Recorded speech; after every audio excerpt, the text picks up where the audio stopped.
So, I want to start. We are living in a really exciting time. We have self-driving cars. We are 3D printing rockets.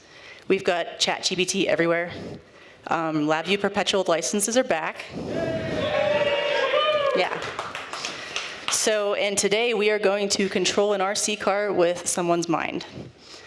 So I am very excited about this. I am very excited about brain-computer interfaces.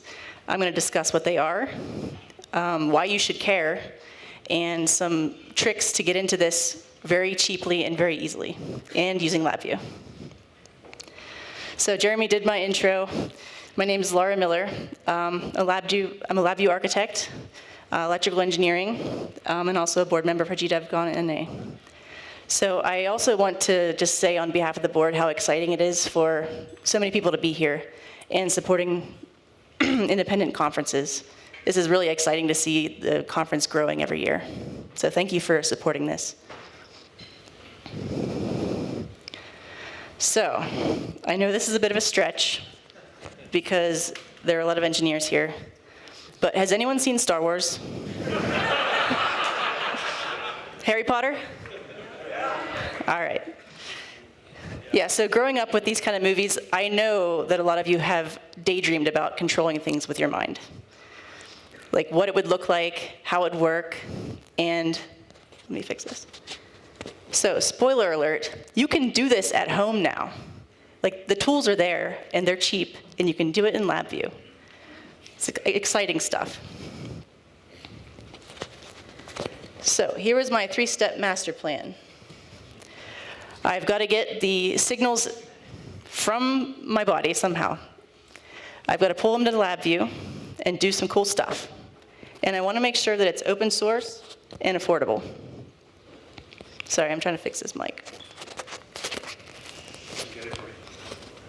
I just don't want to be breathing in everyone's ear. There you go. I think I got it. Yep, you picked it out. You're good. Thank you. So yeah, my master plan. I have no idea how I'm going to do it at this point, but this is the master plan. So some high-level terminology. This, like I said, this is very high level. You can get very deep into this very quickly. But we have brain-computer interfaces, EEG, and we have muscle interfaces, EMG. So I am not going to torture any of you by trying to pronounce these. But the basic idea is, with an EEG, it's like putting little microphones on the outside of your skull and listening to your brain talking. We are on the outside of the skull listening to those signals. EMG is like putting a little microphone on your muscle, on your skin. And the difference with that is, for an EMG, we are listening for the signals, the demand from your brain to the muscle. So for example, if someone were to shake your arm, there's no signal, there's no EMG. It is a demand from your brain to the muscle. So, why should you care? This is very relevant right now. There are a lot of companies doing this, a lot of really cool things happening. This article was from last week. They're talking about the second implant, and I'm sure most of you are familiar with Neuralink. It's basically what they call an invasive brain-computer interface. There's surgery involved to get deeper into the brain and get closer to those signals that you want to monitor. So this is really exciting for a lot of reasons.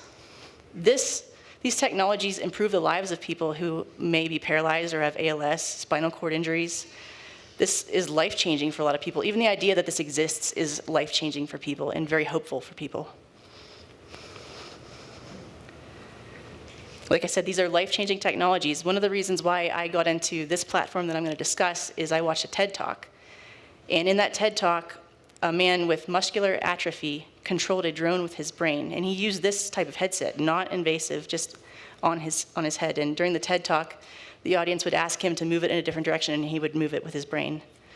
Just really, really cool. And even hearing him talk about the experience of controlling things, it's life-changing for him too. Like, he's forever changed because he's able to do this, and the hope that's involved with that. So along those same lines, with machine learning and 3D printing and open source everything, prosthetics are getting better and better. It's becoming more accessible. And most of the technology for this uses EMG. So there is an electrode on a muscle, and you basically train the implant for the person that's going to wear it. One of the most exciting parts about this is, for example, a young person who needs a prosthetic. A couple of years ago, this would be something where they couldn't get new prosthetics because they're too expensive. It doesn't fit them anymore because they've grown. But with 3D printing and open source machine learning tools, there are a lot of people doing it themselves or asking for help making their own prosthetics. It's really exciting, the tools that are out there for almost anyone to use. There are even programs out there I saw where if you have a 3D printer, you can volunteer to print prosthetics for somebody. Like if they don't have one, but you do, you can print for them.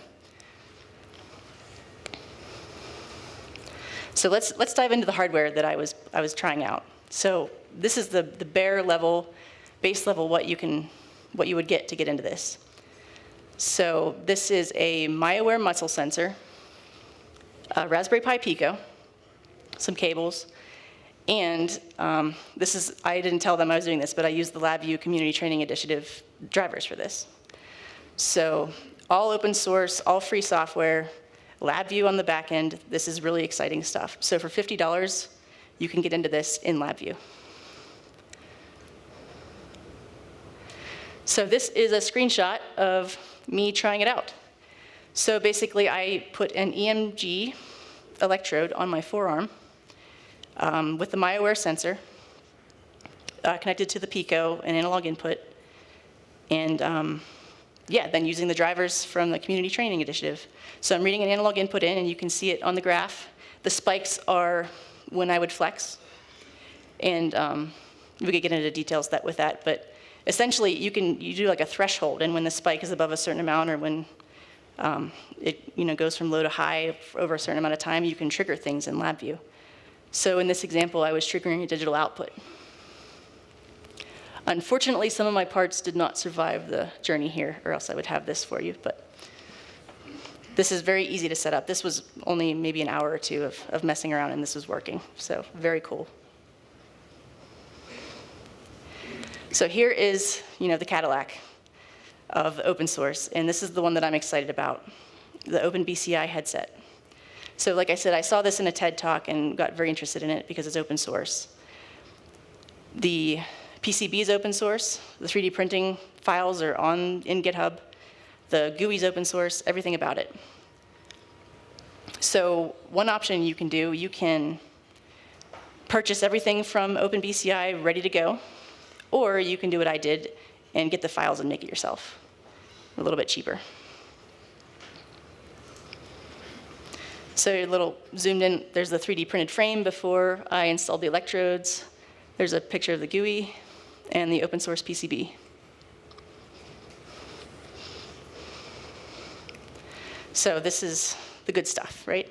So we're going to do a demo of the headset. So for this, I need a volunteer. Somebody who's willing to wear the headset and expose their brainwaves for the whole conference to see. Does anybody have their hand up first? Who? Megan? Cool, okay, awesome.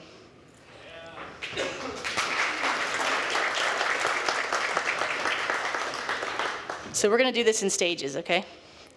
So, I'll turn this on. And I just want to temper everybody's expectations. Every single person that wears this, it behaves differently.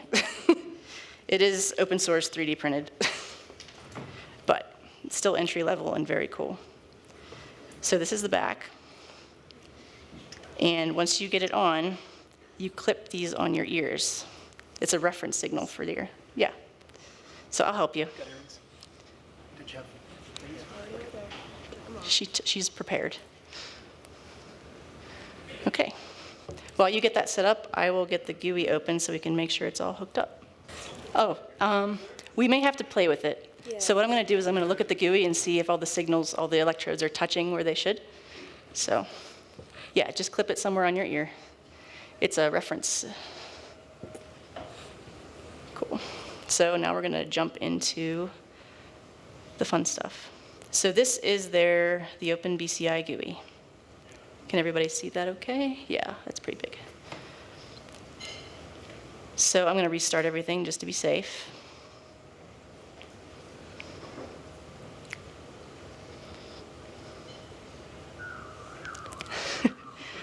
There is your brain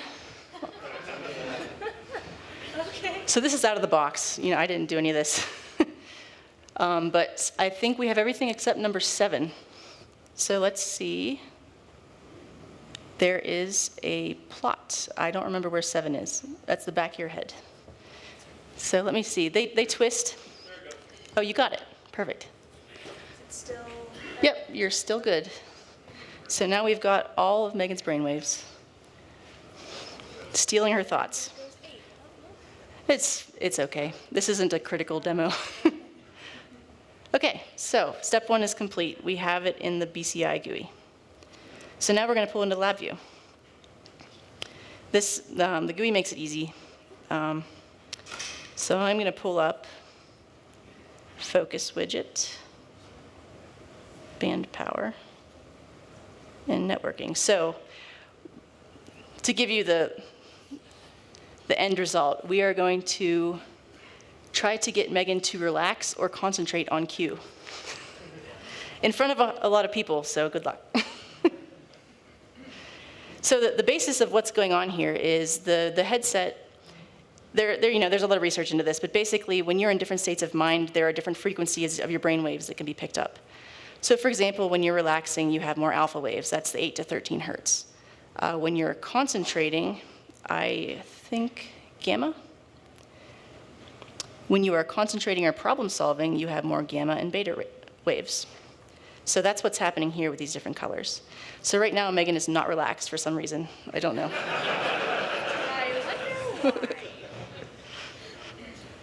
Okay, so I will set up the UDP stream. This is just really easy to get started immediately. So we're going to start streaming into LabVIEW. Okay, we have the stream going. Okay, now LabVIEW is matching the OpenBCI GUI. It looks like it's kind of, there we go. So yeah, now you are relaxing. Not relaxing. Okay, so we have step 2 complete. We have LabVIEW mimicking the OpenBCI GUI, so we know the date. We're getting the data into LabVIEW. So step 3, what can we do with this? Well, I want to control this car with your brain. So what I have here, up here, and I will switch to a camera view real quick. Just focus on relaxing. Yeah, you can sit.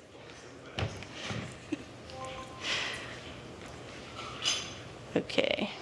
All the pictures aren't helping her relax. Oh, no, I have no issues with pictures. So I just learned that I can do this. This is pretty cool.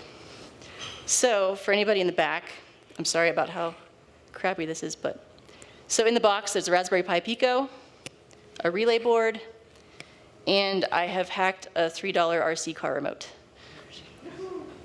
So, and then the RC car is here on the stage, if anybody can't see that. I have a giant green flag on it. But so the idea is we are going to send a digital output from LabVIEW through the Community Training Initiative driver, which is a Pico driver, and set that relay and enable the car. Let's try something else while we're waiting. This is the other mode, concentrating and not concentrating. So this has to do with your. Oh, thank you.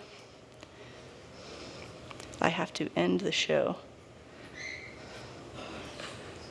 Thanks. Okay.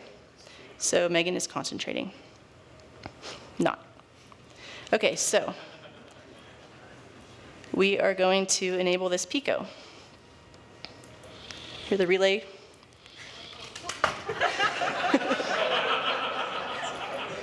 What were you thinking about? I think she was thinking about getting off the stage. So every time this light turns green, it's going to enable the relay and the car will go. So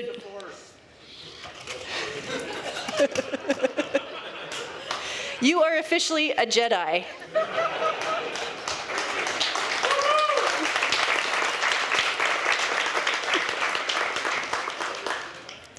So as you can see, I mean, this is just trying to get people excited about this. This is so easy to get into, but there are so many possibilities.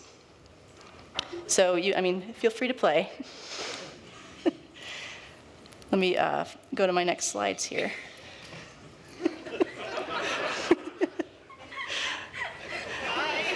Might be gone. So yeah, what can we do with this? We can take this a step further.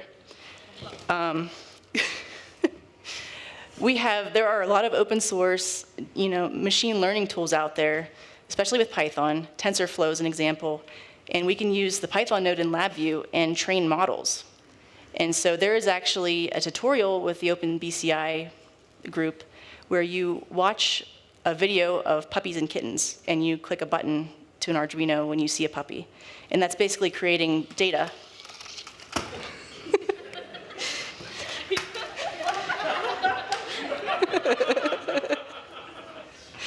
Yeah, so with a model, you could train the headset to do just about anything. When you're thinking left, or when you're thinking right, or anything. Anything like that. So this is really exciting stuff. So like I said, I just hope that this presentation has inspired you and encouraged you to not be intimidated by this. This is very easy to get into and low cost, and there are so many possibilities with what you can do here. And lots of resources, YouTube and everything like that. So, and then once you make something, make sure to share it with everybody too, so that we can keep building on that. All right, thank you for your time.